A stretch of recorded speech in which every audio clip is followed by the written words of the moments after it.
सर्वांना नमस्कार. कृपया आपल्या चॅनलवरील सगळ्या नोटिफिकेशनसाठी बेल आयकॉनवर क्लिक करा. आपल्या चॅनलला सबस्क्राईब करा. चला तर वळूया आजच्या स्टोरीकडे, जिचं नाव आहे चांद मातला. एपिसोड 119. चंद्रा आता शशीला ओठांवर ओठ ठेवून किस करत नव्हती आणि सतत हुलकावण्या द्यायची. आणि आता चंद्रा हॉलमध्ये बसून मासोबत गप्पा मारत होती आणि शशी तिथं आला. सोफ्यावर पायावर पाय टाकून त्याच्या नेहमीच्या स्टाईलमध्ये तो बसला आणि मग शशीनं आता सिगारेट काढली आणि ती पेटवली आणि धूर सोडतच बसला. तसं चंद्रानं त्याच्याकडं बघितलं आणि थोडेसे डोळे मोठे केले आणि डोळ्यांनीच त्याला खुणवत होती की सिगारेट पिऊ नकोस, फेकून दे. आणि शशीसुद्धा तिच्या डोळ्यांच्या खाणाखुणाकडे बघायचा आणि खांदे उडवायचा आणि आपल्याला काहीच कळलं नाही म्हणून पुन्हा सिगारेट प्यायचा. चंद्रा आता तिथूनच त्याच्याकडे बघून दवात ओठ खात होती, पण तिला उघड बोलताच येईना. आणि आता शशी तिथून उठला आणि बेडरूममध्ये गेला त्याच्या. आणि चंद्रा लगेच मला म्हणाली, मा मी आलेच, असं म्हणून ती त्याच्याजवळ गेली आणि त्याच्या हातातून सिगारेट खेचून घेणार इतक्यात त्यानं हात मागे घेतला आणि म्हणाला, नाही चंद्रा, आत्ता नाही, तू अजून माझी बायको नाही झाली. इतक्या हक्कानं माझी सिगारेट माझ्या हातातून ओढायला, समजलं? ती म्हणाली, कशाला ओढतोस बिडी, नाहीतर मी लग्न नाही करणार तुझ्यासोबत. आता मी करते ना लग्न, आणि कशाचं टेन्शन आहे रे तुला एवढं? तुला टेन्शन आल्यावर तू पितोस ना बिडी, आता तर खुश दिसतोस की. शशी म्हणाला, नाही कसं आहे ना, खूप मोठं टेन्शन आहे मला ना हवं ते मिळतच नाही. तुला माहीत आहे ना माझ्या तोंडाला, माझ्या ओठांना नेहमी कशाची तरी सवय असते आणि काहीतरी हवं असतं. मग तू नाही तर ही, असं तो म्हणाला आणि पुन्हा झुरके मारायला लागला. आणि तिला तर आता त्याचं काय करावं तेच कळेना.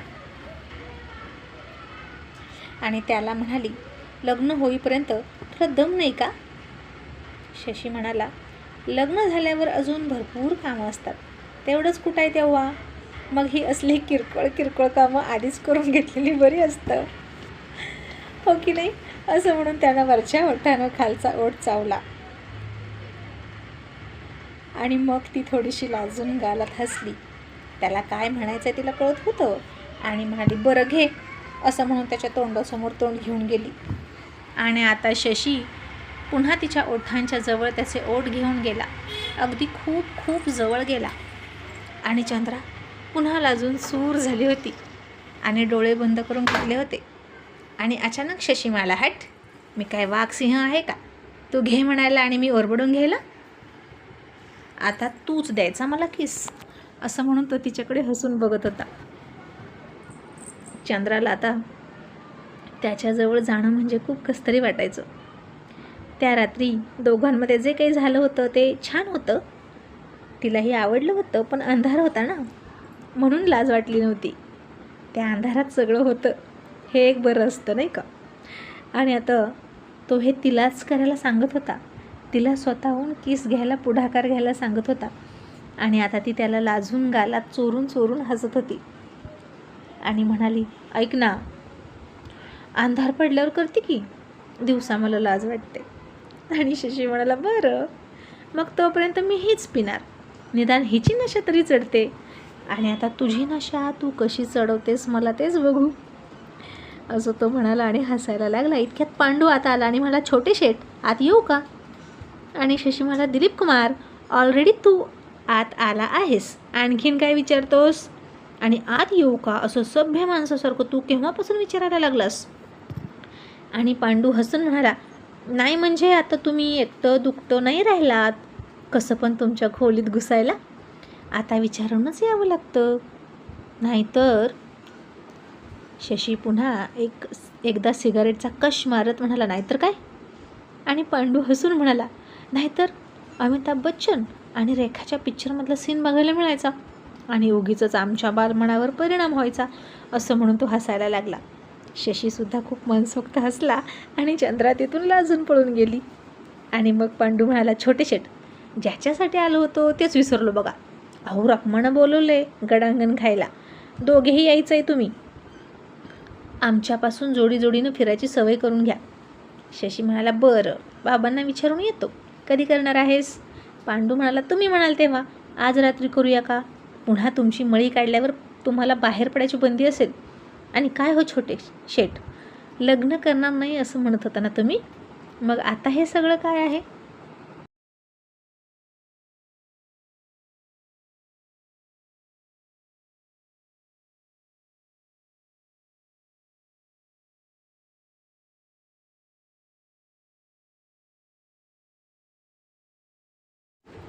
आणि शशी हसून म्हणाला, गडंगण खाण्यासाठी लग्न करतोय, दुसरं आपल्या मनात काहीच नाही बाबा. असाही तो कधी जेवायला बोलवत नव्हता, म्हणून इतका सगळा घाट घातला फक्त जेवणासाठी.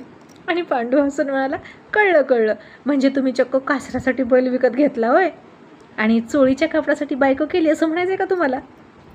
आणि चाळीतले लोक पण विचारत होते की चंद्रा अजित कुठे गेले म्हणून. त्यांना लग्नाचं सांगितलं पाहिजे छोटे शेठ, किती पण झालं तरी जीवाभावाची माणसं आहेत ती. आणि शशी म्हणाला, मला नको वाटतंय त्यांना सांगायला, ते जरी आपले असले तरी इतकी गर्दी नको, लग्न झाल्यावर समजतंच की सगळ्यांना. तरीही बाबा काय म्हणतील ते मी करतो. आणि पांडू म्हणाला, बरं बरं, तयारी करून ठेवतोय, संध्याकाळी या. मग शशी आणि चंद्रा संध्याकाळी पांडूच्या घरी गेले. रखमानं दोघांचंही छान स्वागत केलं. आणि त्यांचं अजूनही ते छोटंसं घर बघून शशी म्हणाला, दिलीप कुमार, एखादी खोली घे ना या चाळीमध्ये, इथे हातपाय पसरायला पण जागा नाही. आणि पांडू म्हणाला, हो शेठ, तसाच विचार आहे. तुमच्या शेजारी खोली मिळेल का हो एखादी? शशी म्हणाला, बाबांना विचारूया. आणि आता थोडं अड्ड्यावर जाऊन येतो, इथे ना जागाच नाही बसायला, स्वयंपाक होईपर्यंत परत येऊया असं म्हणून शशी निघाला. तशी चंद्रा म्हणाली, मी पण येते. शशी म्हणाला, नको, तू बस, रखमासोबत बोल, आम्ही जातो. तरी चंद्रा म्हणाली, येते की मी, येऊ दे की मला, मी काय तुझ्या खांद्यावर बसून नाही येणार, माझ्या पायानं चालत येणार आहे. आणि मग पांडू हसून म्हणाला, मग मी थांबतो, मी नाही येत, तुम्ही दोघं जा, आणि जेवण झालं की तुम्हाला मी बोलवायला येतो.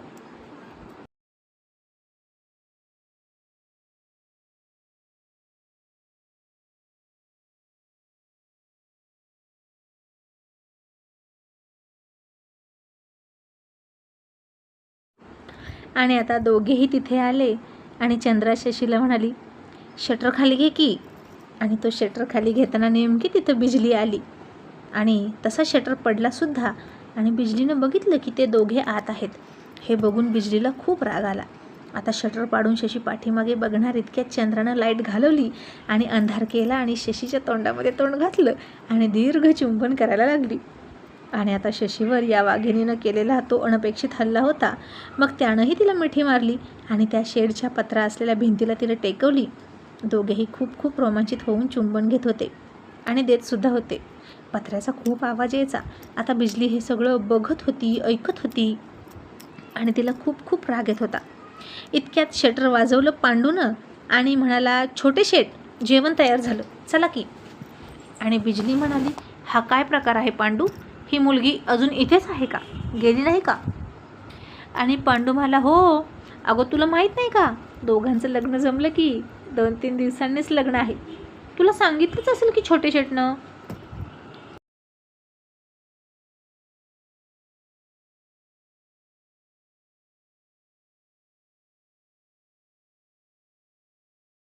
आणि हे ऐकून बिजलीला आता धक्का बसला आणि काय करावं ते कळेना. तिला फार फार राग आला. तिच्या सगळ्या स्वप्नांचा चुराडा झाला. त्याची रखील तरी बनण्याची तिची इच्छा होती, पण नाही, त्यानं तिला जवळही येऊ दिलं नाही. आणि ती घरात गेली आणि मटण कापायचा कोयता घेऊन त्याला धार लावायला लागली. आणि संधी मिळाली की त्या मुलीला म्हणजे चंद्राला कापूनच टाकणार असं म्हणाली. आणि चक्क रस्त्यातच आडवी बसली ती दबा धरून. आधी तिला मारणार, मग माझं काय होईल ते होईल असं म्हणाली. आणि खरंच बिजली शशीसाठी खूप वेडी झाली होती. खून करायला सुद्धा मागे पुढे बघत नव्हती. मग पांडूनं पुन्हा शटर वाजवलं तरीही दोघे इतके बेभान झाले होते की त्यांना काही आवाजच येत नव्हता. आणि पुन्हा पांडूनं जोरात शटर वाजवलं. दोघेही भानावर आले आणि शशीनं अंधारातच हळूच जाऊन लाईट लावली. दोघांनी एकमेकांकडे बघितलं आणि चंद्रानं खूप लाजून दोन्ही हातात तिचं तोंड लपवलं. शशी तिच्याजवळ गेला आणि पुन्हा तिचा पदर तिच्या अंगावर टाकला आणि म्हणाला, थँक्यू सो मच, लग्न आधीच मला माझी ट्रीट देण्यासाठी, आणि बाकी सगळं लग्नानंतर. तिला आता ट्रीट म्हणजे काय ते कळलंच नाही. आणि शशी तिला म्हणाला, चंद्रा, पण आता तू अशी माझ्या जवळ आलीस आणि काही झालं असतं तर, आणि नंतर मग मी तुझ्याशी लग्न केलं नसतं तर तू काय केलं असतं? आणि चंद्रा म्हणाली, इथून रेल्वे स्टेशन जवळ आहे ना, तिथं जाऊन जीव दिला असता. त्यानं आता त्या अंधारात तिच्या निर्यासुद्धा खेचल्या होत्या. त्या खाली पडलेल्या निर्या तिच्या हातात दिल्या आणि तिच्या कपाळावर ओठ टेकवले आणि म्हणाला, वेडी कुठली? मग चंद्रानं हसूनच सगळं गुंडाळलं आणि आतमध्ये गेली. पुन्हा होती तशी साडी घालून बाहेर आली आणि तिचे लाजून गाल खूप लाल झाले होते. शशी तिला म्हणाला, आता शटर उघडू ना? ती मान हलवून फक्त हो म्हणाली आणि त्यानं शटर उघडलं. आणि पांडू म्हणाला, काय शेट, इतका उशीर लावतात का? जेवण थंड झालं, चला लवकर. शशी चंद्राकडे बघून म्हणाला, पण आम्ही मात्र गरम झालो. आणि पांडूनं मुद्दाम त्या दोघांकडेही दुर्लक्ष केलं. त्याचं पण लग्न झालं होतं आणि काय अवस्था असते लग्न जमल्यावर हे त्याला माहीत होतं. आता शशी आणि पांडू पुढे चालले होते आणि चंद्रा पाठीमागून चालली होती. ती लाजत होती. मघाचं ते सगळं शटरच्या हातलं तिला आठवत होतं. आणखीन पुढे काहीतरी करायची इच्छा होती आणि शशीच्या पावलांवर पाऊल ठेवत आता ती निघाली होती. पण त्यानं तिचा हात पकडला आणि म्हणाला, इथे गटार आहे, नीट ये. आणि त्याचा हात पकडून त्याच्या पाठीमागे ती निघाली होती. अधूनमधून लाईट होतीच रस्त्यामध्ये आणि त्या लाईटच्या प्रकाशातच आता शशीला पाठीमागचं दिसलं एक सावली. आणि कोणीतरी एक कोयता कोणावर तरी हल्ला करण्यासाठी उगारतोय असं त्याला दिसलं. त्यानं पाठीमागं बघितलं तर चंद्रावर तो हल्ला होत होता आणि त्यानं झटकन मागे वळून चंद्राला मिठीत ओढून घेतली आणि तो कोयता हाताने वरच्यावर पकडला आणि समोरच्या तोंड बांधलेल्या व्यक्तीचं तोंड दुसऱ्या हातानं सोडलं तर ती बिजली होती. आणि त्यानं खाडकन तिच्या कानाखाली दिली आणि तिच्या हातातला कोयता हिसकावून घेतला आणि म्हणाला, बिजली, हा काय मूर्खपणा आहे?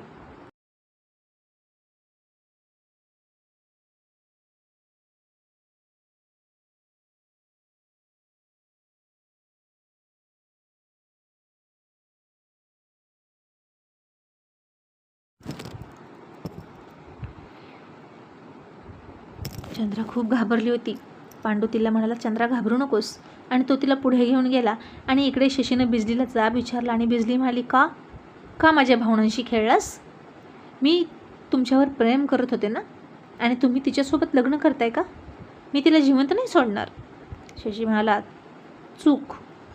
मी तुला कधीच नादाला लावलं नाही किंवा खोटी आशासुद्धा लावली नाही. तूच काय माझ्या मागे मागे लागली होतीस गं? आणि राहता राहिला प्रश्न चंद्राला संपवण्याचा, तर असा विचारही करू नकोस, नाहीतर तुझी गाठ माझ्याशी आहे. कधीतरी आपण दोघं एकमेकांना ओळखत होतो म्हणून मी आता तुला सोडतोय, नाहीतर तुझा हात जागेवर ठेवणार नाही. असा तिला दम देऊन तो निघून गेला. चंद्रा घाबरली होती. तिचं जेवणातसुद्धा लक्ष नव्हतं. आधी नव्हती घाबरत ती कशालाच, पण जेव्हापासून शशी मिळाला होता आणि तेव्हापासून ती प्रेमात पडली होती. एकमेकांना गमावण्याची भीती वाटायची. त्याला सोडून जावं असं वाटत नव्हतं, कारण जीव गुंतला होता त्याच्यात. मग शशी आणि पांडू मुद्दाम मस्करी करायचे आणि चंद्राचं लक्ष वळवायचे. आता जेवण झालं आणि माई म्हणाली, रखमा, अगं तिला साडीचोळी कर गं. रखमानं तिला कुंकू लावलं, साडीचोळी नेसवली. चंद्रा माईच्या पाया पडायला वागली आणि इतक्यात मस्करी करत पांडू म्हणाला, होणाऱ्या नवऱ्याची सुद्धा पाया पडायचं असतं, हो ना रखमा? तू पडायची ना माझ्या पाया? तशी चंद्रा लगेच शशीच्या पुढे वाकली आणि त्याच्या पाया पडायला लागली.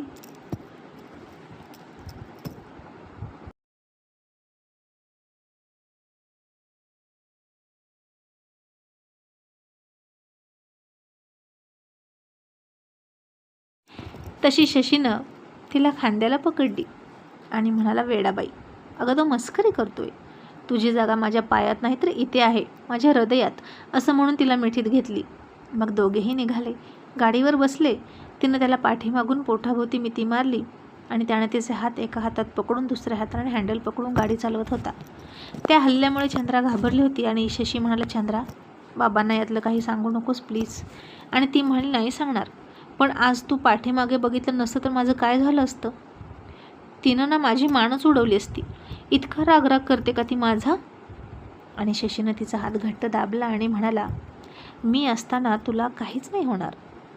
आणि ती तुझा रागराग नाही करत अगं, तर माझ्यावर प्रेम करते. असं शशी म्हणाला. आणि ते ऐकलं तशी चंद्रा नाराज होऊन गप्प बसली.